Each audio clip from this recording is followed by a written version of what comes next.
So continuing on this theme of how they don't need us anymore, they don't want us anymore.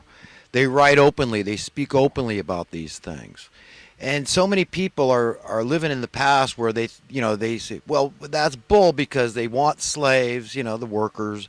They want consumers, otherwise, they'd lose all these profits. Well, that used to be true a long time ago when currency was sound.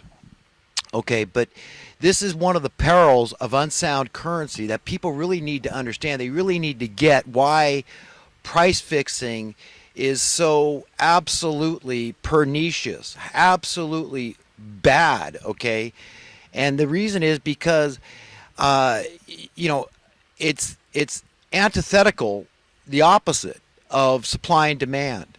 In other words, if you're a landlord, you could have an apartment building with 500 units and you're only renting out 250. And it could be there's several apartment complexes in town, the same situation. But the landlords conspire as a special, if you allow this, and this is what we've been allowing this sort of thing to happen, conspire as a special interest group and to join forces to fix prices. So, in other words, they throw supply and demand out the window. They say, look, these are lost profits. We can't have this. So instead of lowering your rent to be competitive, which is what would happen in a supply and demand economy, so that they could be the landlord that had all their units filled up and tell the other landlords, tough for you.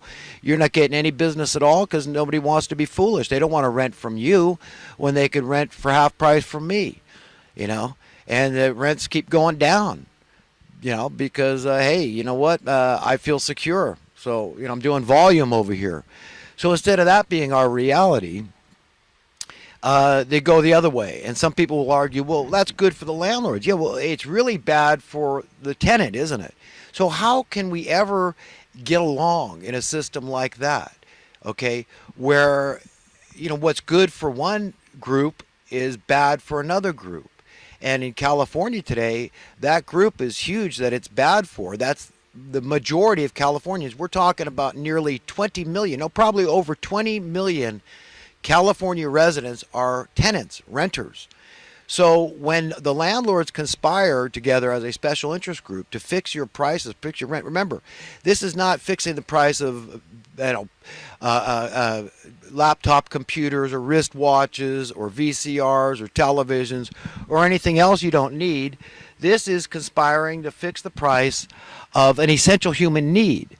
So, I was talking about, things that sound hyperbolic and things that don't sound hyperbolic, okay? If I had told somebody in let's see, my parents bought a house in Santa Cruz, California in 1966. They paid $8,000 for it. That was a standard price in suburban middle-class neighborhood. Anybody on minimum wage job could afford that. My dad was on a VA pension, which was very meager, and my mom never had to go to work. 8,000. We owned a car, we owned the house, buying it, making payments on it, and he was probably getting less than $200 a month. So this $8,000 loan to buy this house would probably cost about $50 a month, the mortgage payment. But if somebody had told him that, that house, 40 years later would cost $800,000, 10,000% more, do you think he would have believed it, or he would have thought that sounded absurd, ridiculous, hyperbolic, greatly exaggerated? Of course he would have said it sounded that way. But was it? No, it wasn't. And if in the early 1980s I told everybody that, VCRs were going to cost $100 35, 40 years later, and they were also going to have this thing called the DVD player on them, in 40 years later, do you think they thought that's ridiculous? How could that ever happen? They're $1,000 now. Nobody can afford one. Everybody's having to go out there and rent one. But you see what I'm saying here? So the things that I state sometimes, maybe I am using hyperbole, but the point, I'm trying to make a point. Okay, and what people have to understand is these dangers, these hidden dangers. It's just like this. I mean, people would be outraged if gas prices, went to, $20, over the course of a few years. But housing has done that same sort of thing. And, and what do we need more, housing or gasoline? Well, some could argue, well, gasoline in our society today is very important. Well, that may be true. The point I'm trying to make should be clear, that it's outrageous that they could do this. So all these people now, they can no longer afford to drive their car, and other people are fine. They stay well-heeled, $20 a gallon, I can do that. That's just a couple hundred, $200, $300, $400, $500 a month, whatever. I can do that. But you see, we forget about those things that are staring us right in the face, that are just wrong. It's immoral to fix prices, to manipulate markets. The essential human needs category markets I'm talking about is outrageous. It's unethical, it's immoral, it's ungodly, it's inhuman, it's wrong, and there's no if, ands, or buts about it. This is not a subjective opinion. This is a matter of fact that this is wrong. But this is what we've allowed to happen. This is at the hands of Satan, because that's all these these big fat authoritarian criminal thugs, that's all they are. Okay? They're workers of the darkness, of Satan. And they do not have what's best for you and I and our children at heart, in mind. Okay? They just want what they want, and end of story. So, that's about the extent of it, is that they're just going to keep doing what they can. They've got the inertia, they've got the momentum, and they're just going to carry on with their program. And, what's it going to take to stop them? Well, that's why I'm always saying, look, the only hope is for sound currency. If we don't get sound money, all hope is lost. I mean, the only hope we have is the return of Jesus. I mean, for the believers out there, I think you can really understand what I'm saying, because things aren't looking good, and we need to really hit a wall. And we need to, we the people need to stand up and say, no, stop debasing our currency by raising the cost of living. Alex Jones had Gerald Celente on the show recently, and he was talking about how, food prices are going to go up 400% in the next, 10 or 20 years, whatever it was. And Gerald points out, he says, well, it's not because the price is going to go up, but it's because your currency being debased. No, it's one and the same. It's not supply and demand, as Gerald pointed out. No, it's the furthest thing from supply and demand. But what it certainly is cause and effect. Because currency just doesn't debase itself. It's debased for a reason. It's debased relative to a certain given commodity. So the commodity he's speaking of is food. So as the cost of food rises, your money is worth less. Okay, that's what debasement of currency means. So all this stuff is really pretty simple to understand if you just try and understand that nothing is happening the way it should. Everything's artificial and unnatural. Currency would naturally, if the markets were left alone under the law of supply and demand, your currency would automatically be worth more. This happens. This is called progress. That's what progress looks like. This creates freedom for the people, that sense of freedom, financial freedom, that sense of security, financial security. And if you're not free financially, if you're not secure financially, then you're not free. Your freedom is worthless. If you're still bound to the money masters, you're beholden. You got to kowtow to these people and conform to what they say is logical and reasonable, when really all they're displaying is unbridled illogicism. I mean, it's nuts. Nonetheless, that's the world we live in. And we're all being tried by fire right now. I believe like silver is tried in a refiner's furnace. There's an allegory about this in the Bible.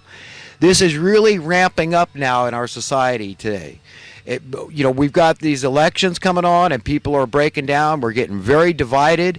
People are having to decide, if they're going with the criminal Hillary, and we're going to have to see her sidekick Slick Willie, in the White House again, sleazing around, the greatest betrayer to the working class people by allowing the expiration of the Glass-Steagall Act. If we're going to allow the caliber of these people in there again, or if we're going to take a chance on Trump, and maybe people are being deceived by Trump. Maybe I'm deceived. Maybe he's just a big fat liar. I mean, a while back I heard him reiterate that he wants to end poverty, that he really is turned into this good guy, this egalitarian that really cares about the American people, that realizes the best thing we could do for other nations is to set a shining light example and to create prosperity in America for our citizens. First come, first serve. So you take care of your native sons and daughters first before you ship everybody in the whole world in here. But of course, our elitist rulers like Obama want to do the opposite. Obama is in Africa telling the people, don't ever expect to drive cars or have air conditioning. The planet will overheat. While he flies around in his jets at will, and he's just these are big fat hypocrites. They're elitist. They live by a double standard. They don't care about you and your children. They want to depopulate the earth, and they come up somehow in their sick and twisted minds. They've rationalized this. They're altruistic. These are the good guys. They want the best for the planet, not for the people, the planet. See, in their minds, they think, well, what's best for the planet is best for the people.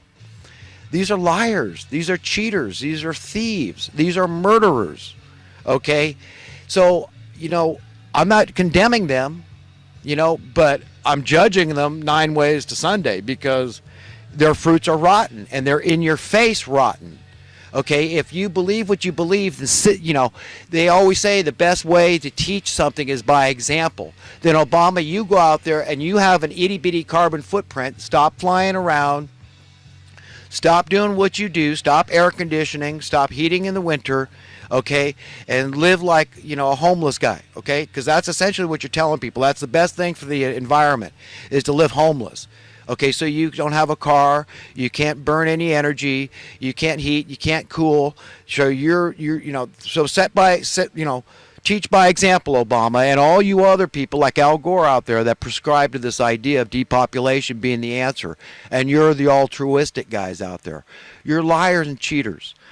But anyhow, about this refining process, I'm really feeling it right now, that God is talking loud and clear to everybody. And that includes me. And he's saying, look, you need to get ready for what's coming down here. And it's serious. There's very serious implications to what we've allowed to happen, to the degree of tyranny and oppression we have tolerated. Because who said that the amount of tyranny we live under is the amount we tolerate, the amount we accept? And we've accepted a lot. No, have no doubt about it, okay? That we got a boatload of tyranny. And it's getting worse as I speak. How is it getting worse? Through your currency being debased. Through currency debasement. By ensuring there's plenty of poverty, they ensure there's plenty of control for them and plenty of relevance. Because with the poverty comes plenty of crime. It gives them, you understand, this gives them relevance. You need us. You got all these deranged people out there that are just breaking into cars and robbing people and committing this crime or that crime, carjacking, all these social ills, But really it stems from oppression. It stems from what is rightfully yours by entitlement, okay? Remember, divine entitlement, divine rights, constitutional rights. This idea of equality, okay, is biblical, it's constitutional, it's godly. That's what egalitarian is, equalitarianism. You have a right to share in the inherent riches of this planet, the inherent wealth of the planet. So all those assets out there belong to everybody. Okay, we don't have to include the money because that's an invented asset. That's just that highly fungible asset that we use for all this exchange that's been conjured up by these evil people, by no less than the spirit of Satan, for the purpose of trickery and just taking people, stealing their wealth, to stay on top of them, to oppress others. That's why it was created. But all the other assets belong to the people, all the accumulated assets, all the factories, the stuff coming out of the factories, all the infrastructure, everything out there belongs to the people because it belongs to God. And God gave us the wherewithal to create everything we have. Not a stitch of technology would exist out there without a brain. Who gave us the brain? You understand why it's all traceable back to the Creator, God Almighty? Why He rightfully owns everything? And we've got to have the same mind and the same purpose here on earth that He has. We've got to have the same desires. We've got to want the same thing for Him, for everybody to be free, for us to live together in peace and harmony on the face of God's green earth and playing like little children, just enjoying our stinking little lives. We not only have a right to do that, an entitlement, we have an obligation to do that. But it's like we're speaking different language. If you say a word like entitlement to one person, that's That's a pejorative statement. Entitlement. Oh, those entitled welfare recipients. When really the only reason they are welfare recipients is because they've been made poor. Okay, so these people are creating the need. They want to be the hand that feeds you so that they can always, pull that away. They can always starve you to death, for example. They can always let you die out in the